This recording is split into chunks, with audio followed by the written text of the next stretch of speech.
Hello students, आज की इस वीडियो में हम बात करने वाले हैं class 12th Hindi UP board exam 2025 के लिए। तो जो भी स्टूडेंट्स इस बार क्लास 12th में हैं और उनका एग्ज़ाम 2025 में होने वाला है, तो वह वीडियो सिर्फ आपके लिए ही है। और इस वीडियो को आप अगर ध्यानपूर्वक देखते हैं तो आपके अच्छे मार्क्स आ सकते हैं। तो सबसे पहले हम बात करें कि क्वेश्चंस कैसे आते हैं, उनका आंसर कैसे लिखना होता है, तो यहाँ पे हम इस वीडियो में देखेंगे। ठीक है, तो सबसे पहला क्वेश्चन है बहुविकल्पीय प्रश्न। तो इस वीडियो में हम सिर्फ पार्ट 1 लेकर आए हैं, क्योंकि एक ही वीडियो में अगर हम आपको पूरा क्वेश्चंस बता देते हैं तो आप पे भी स्ट्रेच आ सकता है। तो सबसे पहले हम बहुविकल्पीय प्रश्न देखते हैं, जिसमें पहला क्वेश्चन है भाषा युग वशिष्ठ के लेखक हैं। तो आपको क्वेश्चंस ऐसे ही दिए रहेंगे बोर्ड में भी। तो 4 ऑप्शंस रहेंगे, जिसमें से आपको एक आंसर सही करके लगाना है। तो आपको ऐसे ही आंसर लगाना है जो आपको लगे कि सही है। ठीक है, तो इसका आंसर है, पहले देखते हैं, सदा सुखलाल। दूसरे पे हैं सदल मिश्र।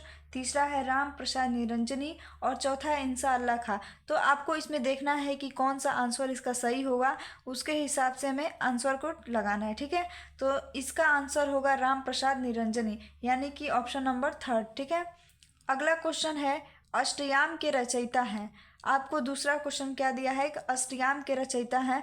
तो सबसे पहला ऑप्शन में है गोकुलनाथ, दूसरा है वल्लभाचार्य, तीसरा है नाभादास और चौथा है तुलसीदास। ठीक है, तो इन चारों ऑप्शन में से आपको बताना है कि कौन ऑप्शन सही है। ठीक है, तो इसका जो सही आंसर है उसका आंसर है नाभादास। ठीक है, और तीसरा क्वेश्चन है कलम का सिपाही किस विधा की रचना है। यह तो एक पुराना, बहुत ही पुराना है, जो आप सभी लोग को पता होगा कि कलम का सिपाही किस विधा की रचना है। तो पहला है कहानी, दूसरा है जीवनी, तीसरा है उपन्यास और चौथा है रेखा चित्र। ठीक, तो इन चारों में से ऑप्शन नंबर दूसरा यानी कि जीवनी जो है उसका आंसर सही है।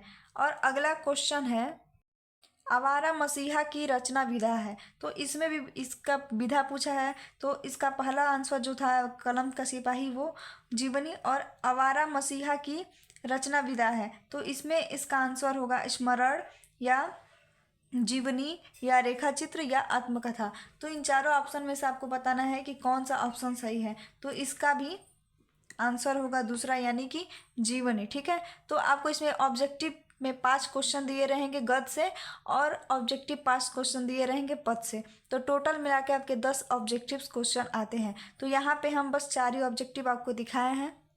और अगला क्वेश्चन हम देखें तो प्रश्न नंबर 2, यानी कि इसमें दिया है गद्यांश पर आधारित प्रश्न।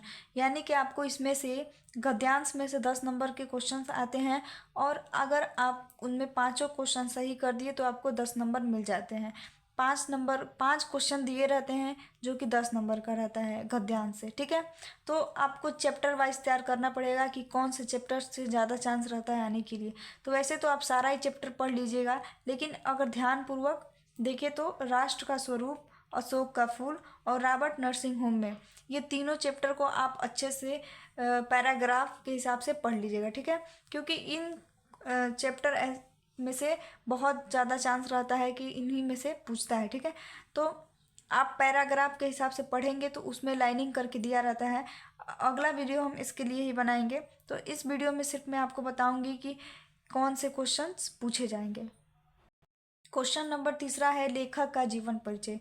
तो यहाँ पे 5 नंबर के आपके लेखक का जीवन परिचय भी आता है। ठीक है, तो तीन जो लेखक हैं उनका बहुत ही ज़्यादा चांस रहता है कि इनमें से एक पूछ दिया जाए। तो आपको ऑप्शन तो 3 दिया रहता है, लेकिन उसमें से आपको लिखना सिर्फ एक रहता है। तो यहाँ पे तीनों हैं डॉक्टर वासुदेव शरण अग्रवाल जी, दूसरे प्रोफेसर जी सुंदर रेड्डी, और तीसरे हैं अब्दुल कलाम। तो इन तीनों में से तीनों को आप याद कर लीजिएगा, हो सके तो कोई एक ना एक आ ही जाएगा। और 4 नंबर क्वेश्चन है कहानी से। तो कहानी से भी 5 नंबर के क्वेश्चन आते हैं, तो आप इनको भी अच्छे से पढ़ लीजिएगा। पहला है पंचलाइट, दूसरा है बहादुर। तो सॉरी, यहाँ पे दूसरा रहेगा। तो पंचलाइट और बहादुर कहानी को आप अच्छे से इसका सारांश पढ़ लीजिएगा, क्योंकि सारांश इसका लिखने के लिए आता है 5 नंबर का। ठीक है, तो 5 नंबर क्वेश्चन है खंड काव्य से। तो खंड काव्य तो जिला के अनुसार होता है कि कौन से जिला में कौन सा खंड काव्य पूछा गया है। तो हम लोग के यानी कि गाजीपुर जिला में त्यागपति खंड काव्य का पूछा जाता है। तो इसमें से भी आपको 5 या 7 मार्क्स को मिला जाता है। इसमें भी आपको 5 मार्क्स मिलते हैं अगर आप इसका आंसर सही लिख दिए। तो इसमें 5 सर्ग दिया रहता है, अगर आप 5 सर्ग को याद कर लेते हैं तो आपके लिए बहुत ही बढ़िया रहेगा। तो आप त्यागपति खंड काव्य को अगर गाजीपुर जिले से हैं तो तैयार कर लीजिएगा। और क्वेश्चन नंबर 6 संस्कृत गद्यांश से। तो सिर्फ हम इस वीडियो में आपको बहुत ही कम बताए हैं कि आपको ज़्यादा ही तनाव ना हो, ठीक है।